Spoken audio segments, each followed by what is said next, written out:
The ANC youth leader, Umalaji, has responded to Mkhwanazi, saying that if Mkhwanazi has anything to do or everything to do or any evidence, he must just arrest people. That's what the man says, not me. That's what the man said. So I'm going to have to take you into confidence. I will have to show you why do I think what Mkhwanazi did was right. I need to show you that, because when you listen to him, he's kind of saying what Mkhwanazi is doing is wrong.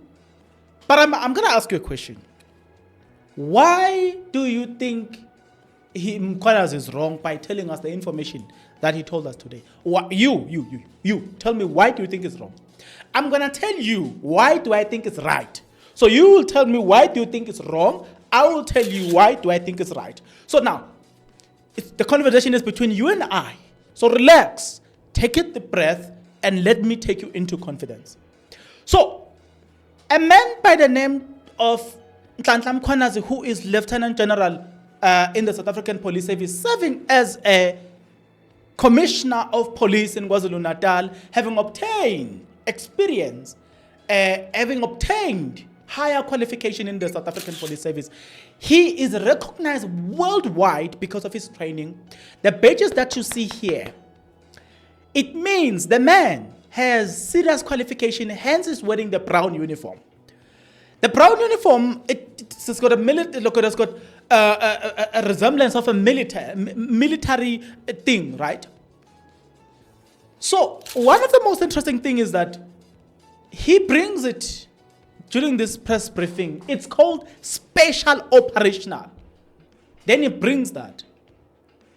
It's kind of declaring that, listen, this is war. And some peace soldiers will lose their lives.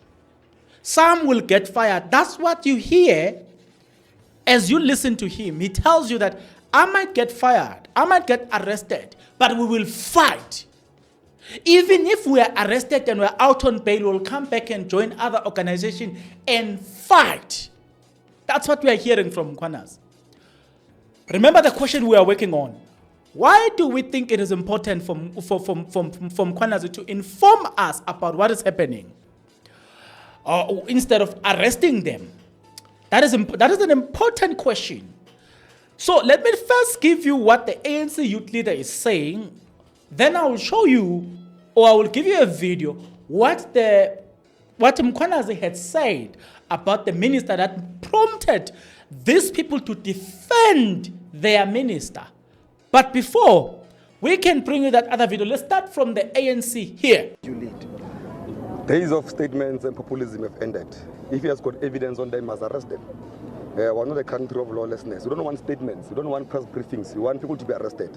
If you are doing crime, you're putting drugs in our country, you're working with criminals, arrest them. We don't want commissioners that are becoming politicians. We want commissioners that act. His role as a commissioner of police is to arrest those who do crime.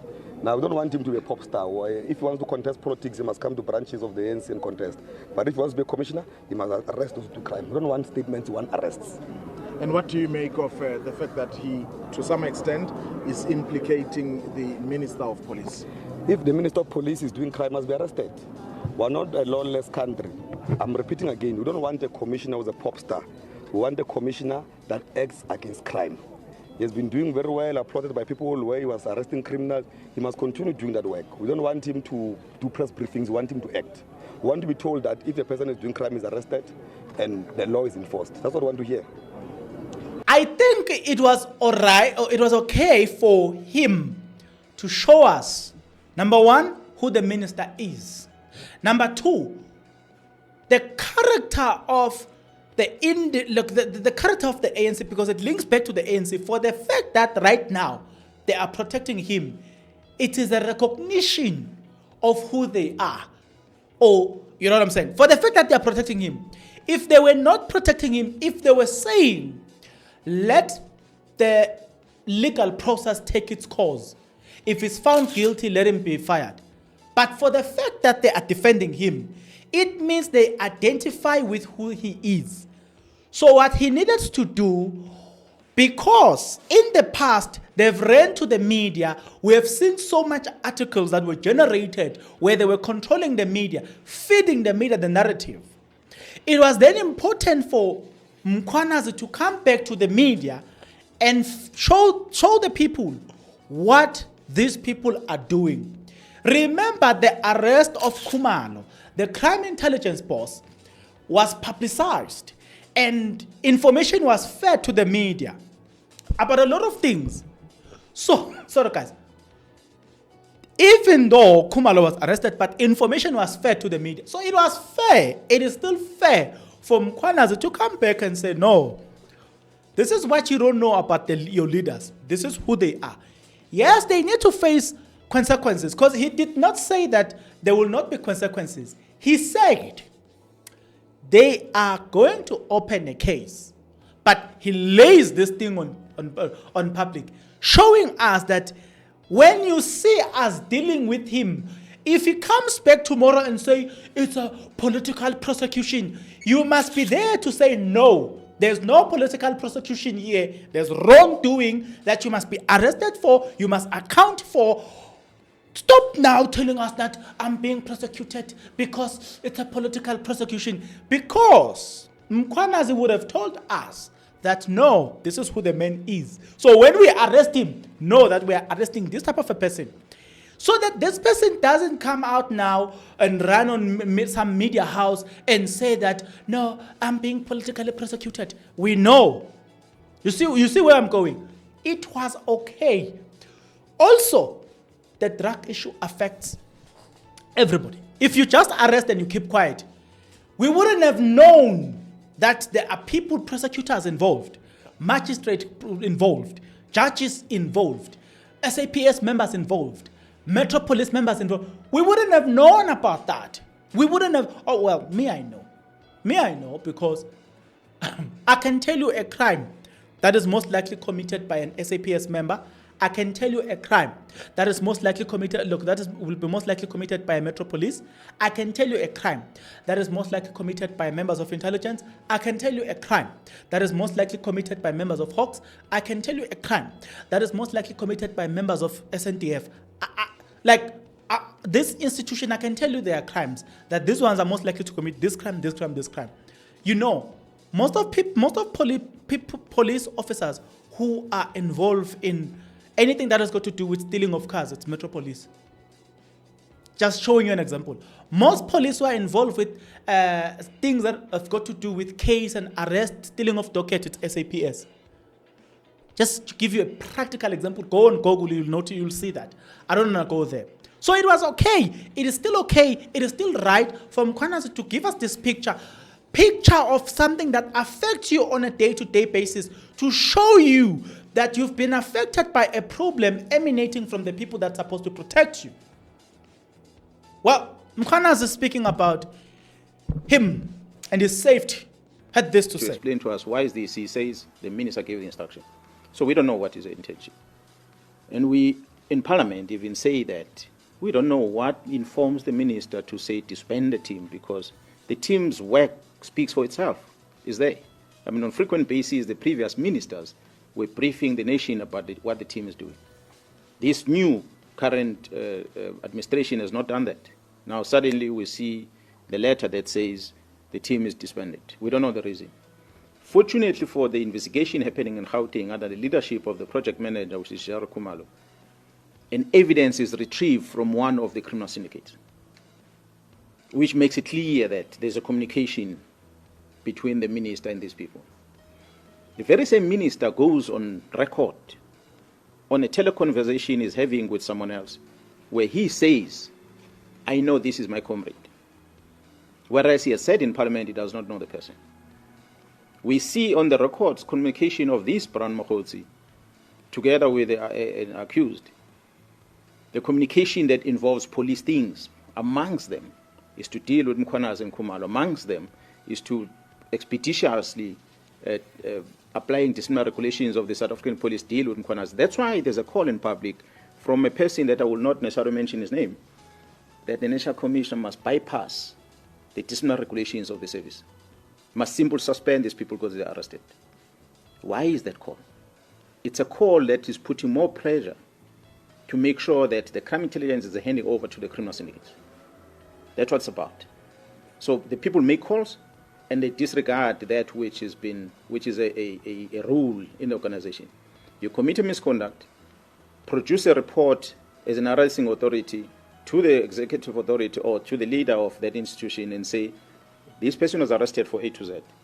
And what comes after next is an internal investigation that must happen to establish whether do we keep this person in that environment or not. If we keep this person, will it not interfere with the investigation or not?